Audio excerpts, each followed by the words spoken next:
भैये बचाओ पंजाब बचाओ, भैये बचाओ पंजाब बचाओ। आप यहाँ मजदूरी करने आए हो या मतलब राज करने? ना मजदूरी करने आए यहाँ पे, राज करने हो देश वहाँ पड़ा बताओ।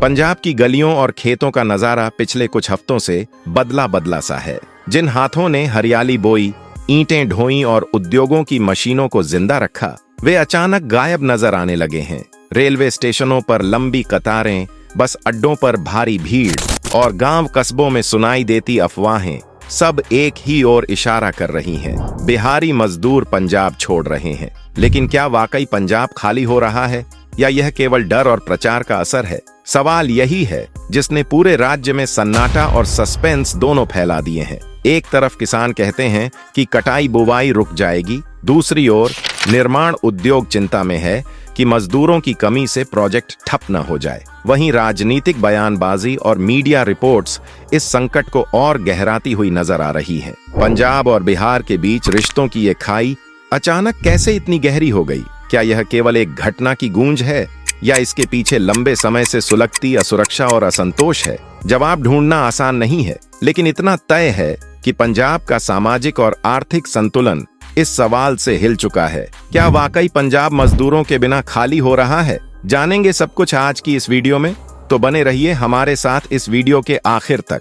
पंजाब के कई इलाकों में पिछले कुछ हफ्तों से एक अजीब हलचल देखने को मिल रही है। गांव-गांव की पंचायतें बैठकों में प्रस्ताव पास कर रही हैं कि जिन प्रवासी मजदूरों के पास ठोस दस्तावेज नहीं हैं, वे गांव छोड़ दें। कहीं यह आदेश खुलेआम मुनादी कराकर सुनाए गए, तो कहीं दीवारों पर नोटिस चिपका दिए गए। नतीजा यह हुआ कि बिहार और उत्तर प्रदेश से आए हजारों मजदूरों के बीच डर फैल गया और उन्होंने वापसी की तैयारी शुरू कर दी। इस माहौल का सबसे बड़ा असर रेलवे स्टेशनों और बस अड्डों पर दिखाई दिया। अमृतसर, लुधियाना, जालंधर जैसे बड़े शहरों से लेकर छोटे कस्बों तक टिकट खिड़कियों पर लंबी कतारें और ट्रेनों में भीड़ यह साफ बताने लगी कि घर वापसी एक वास्तविकता बन रही है। मीडिया की कैमरों ने इन भीड़ भाड़ की तस्वीरों को दिखाकर इस माहौल को और गहराया। तनाव की असली चिंगारी होशियारपुर से उठी। यहाँ एक मासूम बच्चे की हत्या की घटना में जब प्रवासी मजदूरों पर संदेह जताया गया,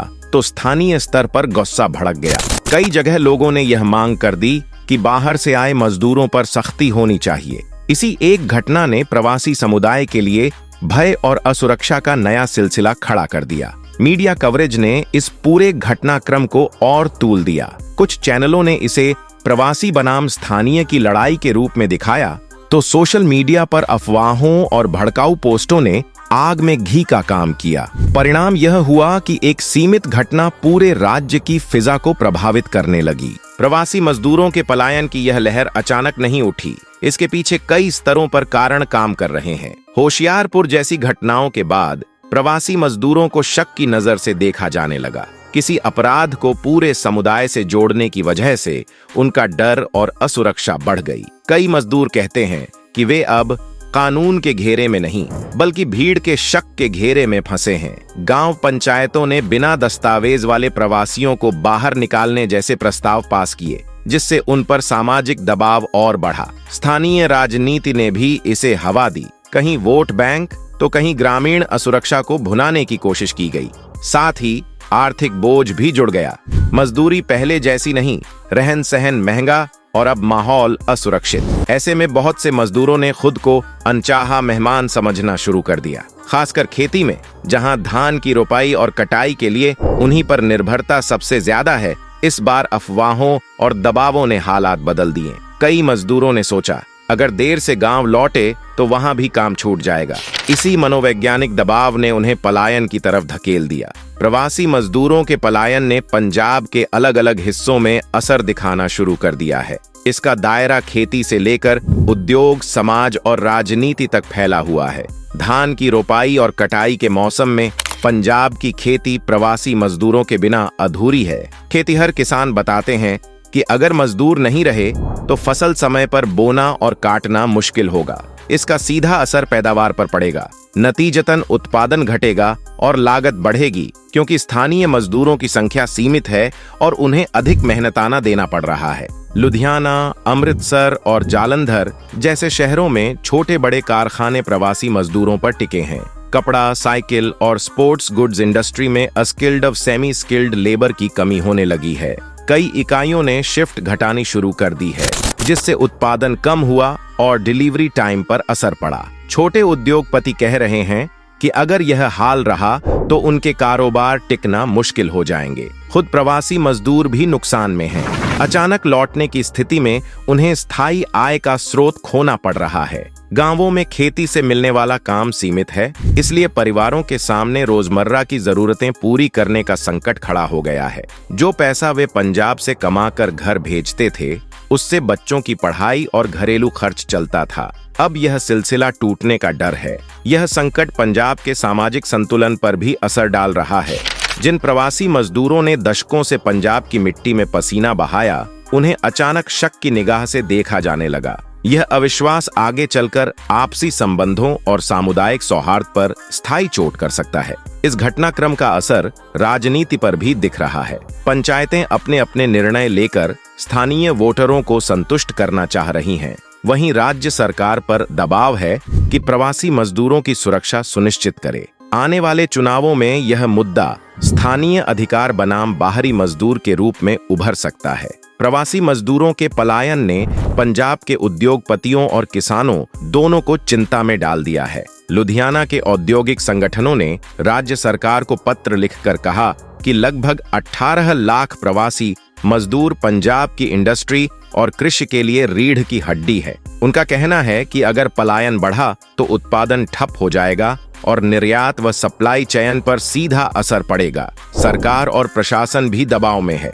मुख्यमंत्री भगवंत मान ने बयान दिया कि किसी के साथ भेदभाव नहीं होगा और पंचायतों द्वारा पारित ऐसे प्रस्ताव जो प्रवासी मजदूरों के खिलाफ हैं, उन्हें मान्यता नहीं दी जाएगी। प्रशासनिक स्तर पर भी आदेश दिए गए हैं कि रेलवे स्टेशन और बस अड्डों पर मजदूरों को भयभीत करने वाली घटनाएं रोकी जाए। दूसरी ओर सामाजिक कार्यकर्ताओं और बुद्धिजीवियों ने खुलकर आवाज उठाई है। उनका कहना है कि अपराध किसी व्यक्ति का होता है, पूरे समुदाय का नहीं।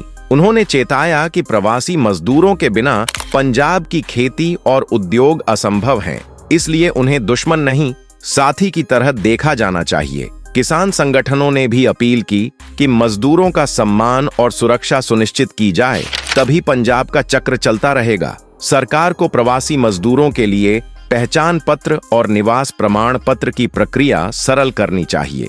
इससे पंचायतों और स्थानीय निकायों के मनमाने आदेशों का डर कम होगा। पुलिस और प्रशासन को यह सुनिश्चित करना चाहिए कि किसी भी मजदूर पर झूठे आरोप लगाकर भीड़ द्वारा उत्पीड़न न हो। अपराध की जांच निष्पक्ष और पारदर्शी होनी चाहिए। पंजाब सरकार को बिहार और उत्तर प्रदेश सरकारों से समन्वय स्थापित करना चाहिए ताकि मजदूरों की सुरक्षा और रोजगार दोनों सुनिश्चित हों। अंतर्राज्यीय समझौते इस दिशा में मददगार हो सकते हैं। मजदूरों को बेहतर मजदूरी, रहने और इलाज की सुविधाएं दी जानी चाहिए। साथ ही उनके परिवारों के लिए शिक्षा व सामाजिक सुरक्षा योजनाओं को मजबूत करना जरूरी है। स्थानीय समुदाय और प्रवासी मजदूरों के बीच संवाद बढ़ाने के लिए जागरूकता अभियान चलाए जाए। मीडिया को भी संतुलित रिपोर्टिंग करनी चाहिए ताकि अफवाहें फैलें नहीं। राज्य सरकार को प्रवासी मजदूरों की संख्या, काम के क्षेत्र और उनके पलायन के कारणों पर डेटा इकट्ठा कर नियमित रिपोर्ट जारी करनी चाहिए। इससे नीतियां बनाने में मदद मिलेगी। पंजाब का भविष्य प्रवासी मजदूरों के साथ गहराई से जुड़ा है। खेतों में पसीना बहाने से लेकर कारखानों की मशीनें चलाने तक इन मजदूरों ने पंजाब की तरक्की की इमारत खड़ी की है। आज जब भय और अविश्वास की दीवारें खड़ी होने लगी हैं, तो यह सिर्फ मजदूरों की समस्या नहीं, बल्कि पूरे राज्य की परीक्षा है। जरूरी है कि अफवाहों और डर की राजनीति को किनारे रखकर बातचीत और नीतियों के जरिए रास्ता निकाला जाए। पंचायतों के प्रस्ताव और मीडिया की सनसनी से आगे बढ़कर सरकार, समाज और उद्योग मिलकर यह भरोसा दें कि पंजाब सबका है। यही वह क्षण है जब पंजाब यह साबित कर सकता है कि वह केवल स्थानीयों का नहीं, बल्कि उन सबका है जिन्होंने अपनी मेहनत से इसे भारत का अन्न भंडार बनाया। अगर यह संदेश मजबूती से दिया गया तो प्रवासी मजदूर न केवल वापस आएंगे बल्कि पहले जैसी विश्वास भरी साझेदारी भी लौटेगी। अगर आपको यह वीडियो जानकारी पूर्ण लगी हो तो वीडियो को लाइक, शेयर और चैनल को सब्सक्राइब करना न भूलें। धन्यवाद।